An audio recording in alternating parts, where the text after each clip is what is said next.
Boa noite, meus queridos, tudo bem? Hoje eu estava aqui pensando um pouquinho sobre a cruz de Cristo, quando eu aceitei Jesus como o meu único, exclusivo e eterno Salvador. Aí eu estava pensando, falei assim, nossa, quando a gente levanta a mão, né?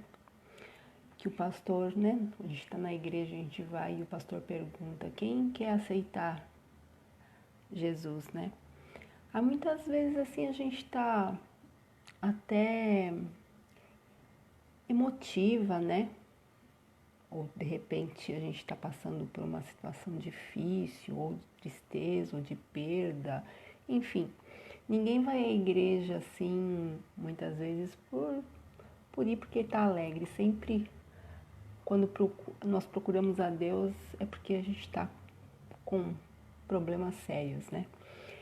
E eu estava pensando, né?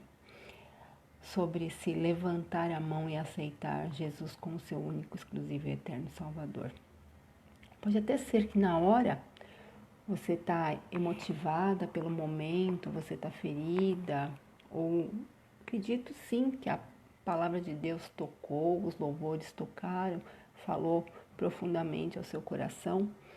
Só que muitas das vezes nós não sabemos o profundo significado do levantar a mão e aceitar Jesus como seu único, exclusivo e eterno Salvador.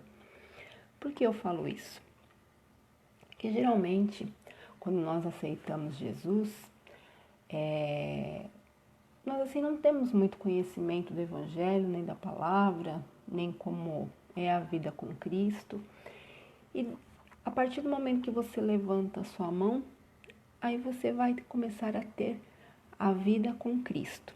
Até na palavra de Deus fala, se alguém quer vir após mim, negue-se a si mesmo, tome sua cruz e siga-me.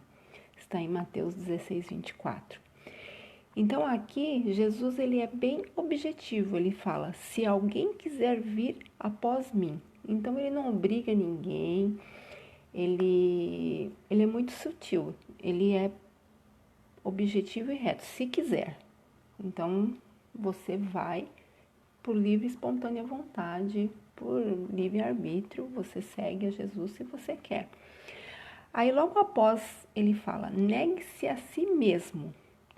Esse negue-se a si mesmo é tipo, é negar as suas vontades, os seus desejos, negar a própria carne, a própria vida. É tipo, morrer para o mundo e seguir a Cristo. Aí ele fala, tome sua cruz e siga-me. Tome sua cruz.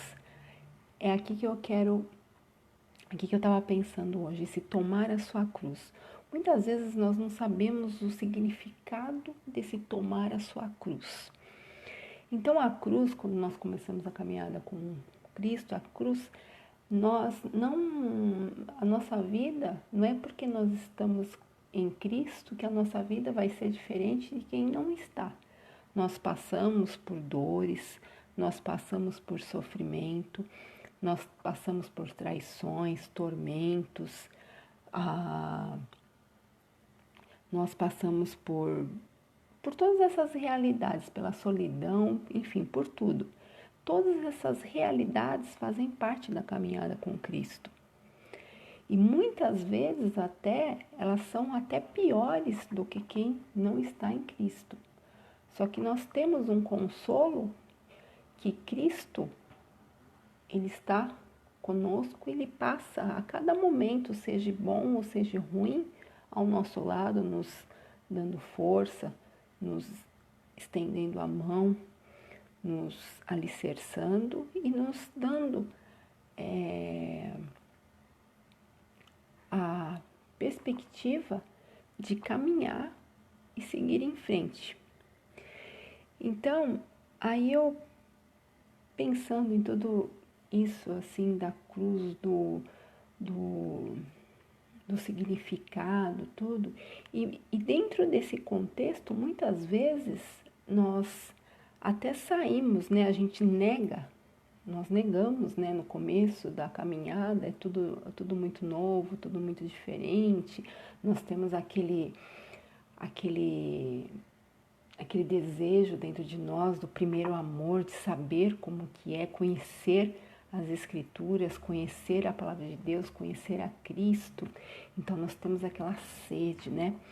Mas com o passar do tempo, com as provas, com toda a cruz, né? Com a nossa cruz que cada um carrega, a gente vai assim meio que desanimando, que chateando, enfim, por todos esses motivos aqui que eu citei aqui.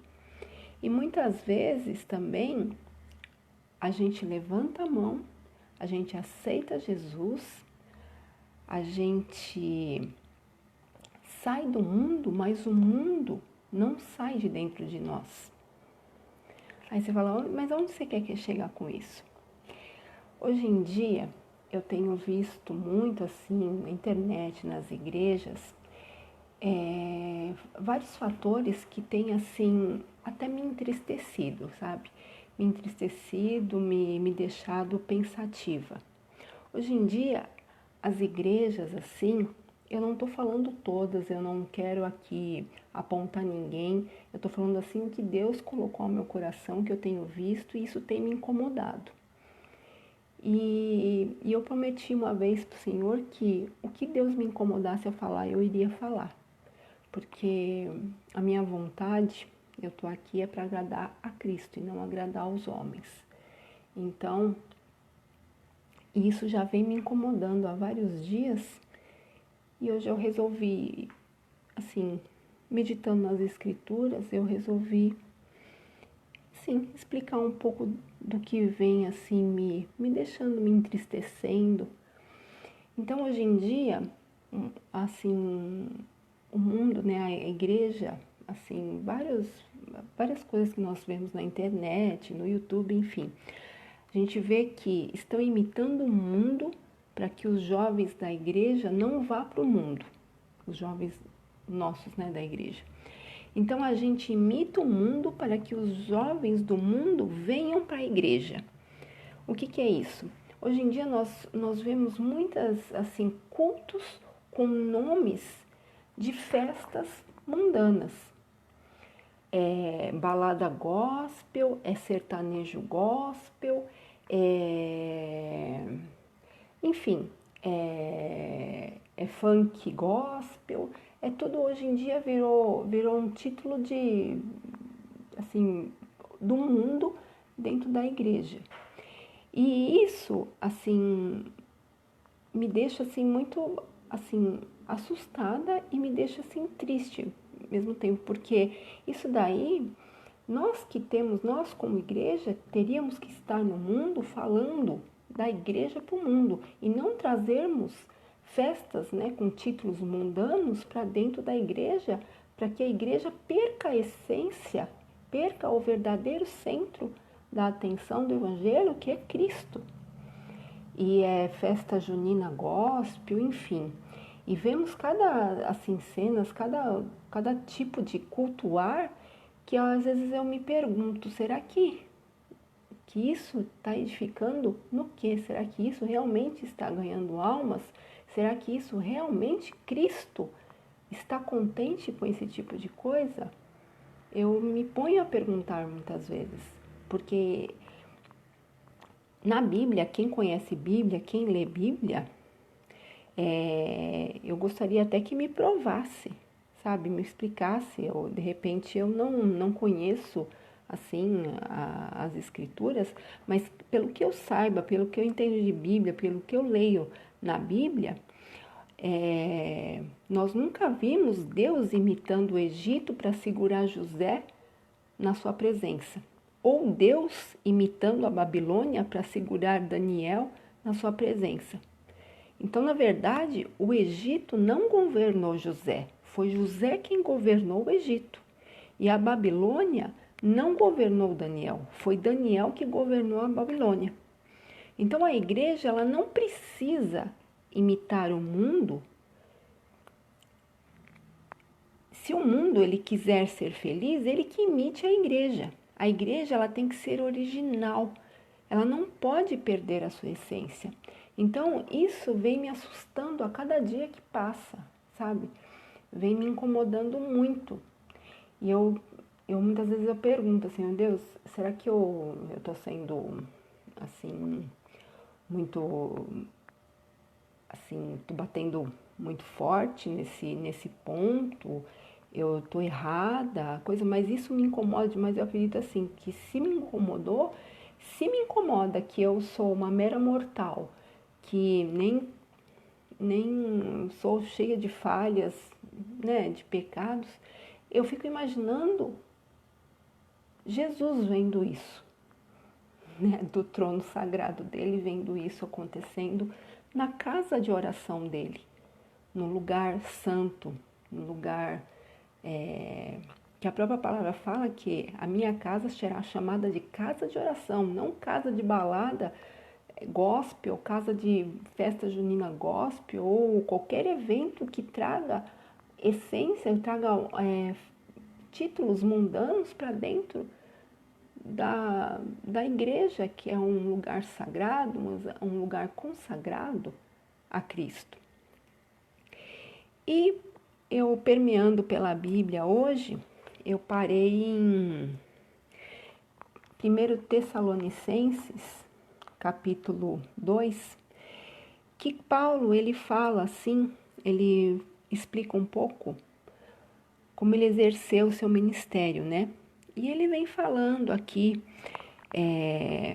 porque vós, meus irmãos, bem sabeis que a nossa entrada para convosco não foi vã, mas mesmo depois que termos antes padecido e sido agravados em Filipo, como sabeis, tornando-nos ousados em nosso Deus para nos falar o Evangelho de Deus com grande combate, porque a nossa exortação não foi como um engano, nem com imundícia, nem com fraudulência.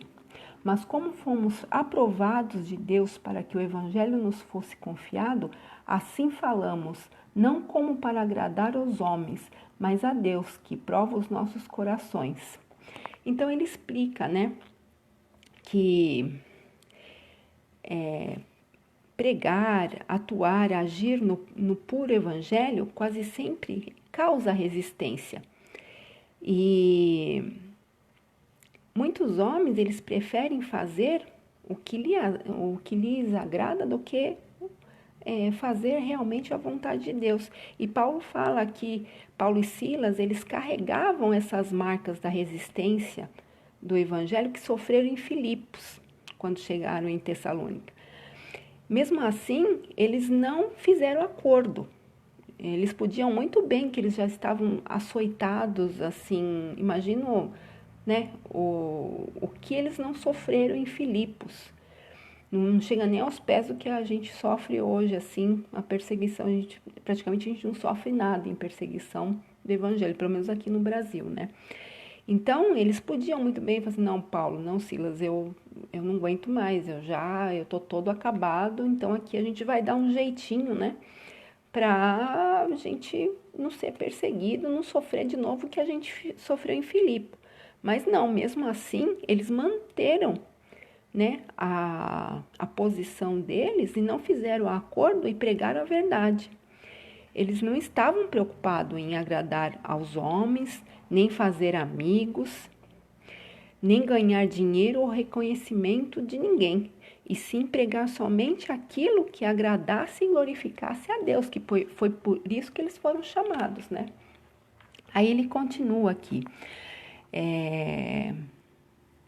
Porque, como bem sabeis, nunca usamos de palavras lisonjeiras, nem houve um pretexto de avareza, Deus é testemunha, e não buscamos glória dos homens, nem de vós, nem de outros, ainda que podíamos como apóstolos de Cristo. Eles podiam, só que mesmo assim eles manteram a posição deles, servos pesados.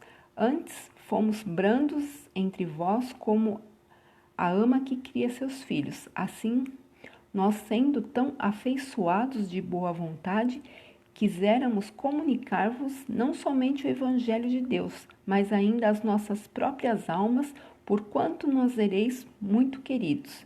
Porque bem vos lembrais, irmãos, do nosso trabalho e fadiga, pois trabalhando noite e dia, não para sermos pesados a nenhum de vós, mas pregamos o evangelho de Deus. Então, aqui ele fala, né, que como prova de Deus, né, aos Tessalonicenses, eles não aceitaram nenhum pacto e deixaram de lado qualquer motivação assim financeira. Não aceitaram nada de dinheiro, né, financeiro, por sustento de trabalho. Eles olharam assim aquele povo como fossem os irmãos tessalonicenses, né? Como se fossem os seus próprios filhos. Então eles cuidaram, pregaram, ensinaram como se fossem os seus próprios filhos. E realmente, se a gente for ver, que pai que cobra a educação do seu filho? Nenhum, né? Pelo contrário, a gente trabalha que nem um louco para dar tudo para os filhos, né? Então eu acredito que o amor de Paulo e Silas ali, naquele momento com o povo de Tessalônica, foi assim, né? Foi como um filho mesmo, foi assim, eles representaram realmente o que Deus, né, nos ensina, o amor ao próximo, aquele amor assim de pai para filho, né? E aí ele vai contando aqui que vós e Deus sois testemunhas de quão injusto e irrepreensível nós houvemos para convosco que crestes, assim como bem sabeis que modo vos exortamos e consolávamos a cada um de vós, como o pai a seus filhos, para que vos conduzíssemos dignamente para com Deus, que vos chamas para o seu reino e glória. Por isso também damos sem cessar graças a Deus, pois havendo recebido de nós a palavra de pregação de Deus, e recebestes, não como palavra de homens, mas segundo a verdade, como palavra de Deus, a qual também opera em vós aos que crestes, porque vós, irmãos, haveis sido feitos imitadores das igrejas de Deus, que na Judéia estão em Jesus Cristo, porquanto também padecestes de vossos próprios concidadãos, né? O mesmo que os judeus lhe fizeram a eles, os quais também mataram o Senhor Jesus e os seus próprios profetas, e nós tem perseguidos e não agradam a Deus, e são contrários a todos os homens, e não impedem de pregar aos gentios as palavras de salvação, a fim de encherem sempre a medida de seus pecados, mas a ira de Deus caiu sobre eles até o fim.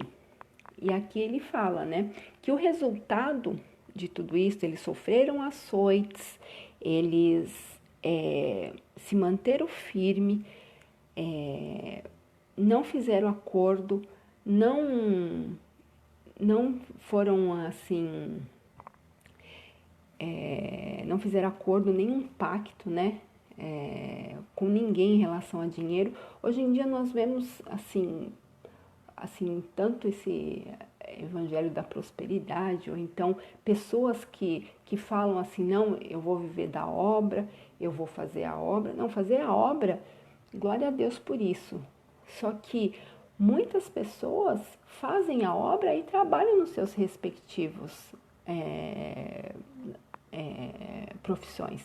Porque não é assim fazer a obra, assim, a obra tem que ser feita assim. Mas muitas pessoas, eles estão, assim, sendo muito religiosos, sabe? Eles acham que fazer a obra é assim, se tem condições de fazer a obra, tem ganho, esse tipo de coisa, tudo bem. Mas tem muitas pessoas que estão, assim, até deixando as famílias em segundo plano, passando necessidade, tudo para fazer a obra.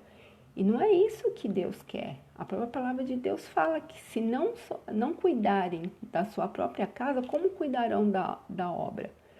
Então, hoje em dia, outro dia eu estava escutando uma pregação, foi até interessante que o pastor falou assim, que por que hoje em dia muitas pessoas estão tendo filhos depois de 40, até 50 anos de idade estão tendo filhos?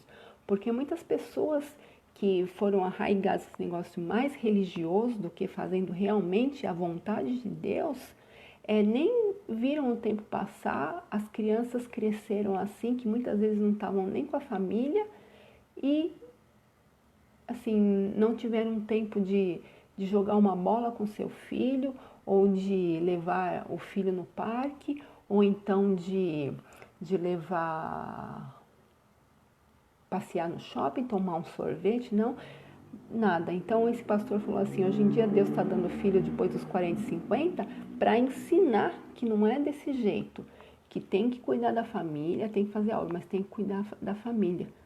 Tem que ser que nem a palavra. O nosso erro, o que acontece? Nós lemos a palavra, nós temos entendimento, graças ao Espírito Santo de Deus da palavra, mas nós não pomos em prática. Então, por isso que muitas vezes assim, acontecem muitas distensões na igreja. Por quê? Porque a própria palavra de Deus fala que Deus não quer sacrifício. Deus quer obediência, Ele quer que leia a palavra dEle, que ame as escrituras a escritura dEle. Porque se as pessoas lessem, estudassem a palavra, seria evitado muitas distensões na igreja, muito esse negócio de um querer pisar no outro, muito esse negócio de divisões na igreja, e sim, assim, e sim teríamos o apoio, tudo aquilo que Deus fala, que Cristo fala na palavra dele, se nós lêssemos e colocássemos em prática, muitos sofrimentos, muitas aflições, problemas que passamos seriam evitados mais de 50% a 70%, acredito. Mas o que acontece é isso. As pessoas falam que conhecem a palavra de Deus, que leem a palavra de Deus, que fazem, que acontecem, mas assim, você não vê mudança. Você só vê promovendo festa não sei do que, culto não sei do que, fazendo isso, fazendo aquilo, mas a gente não vê o resultado.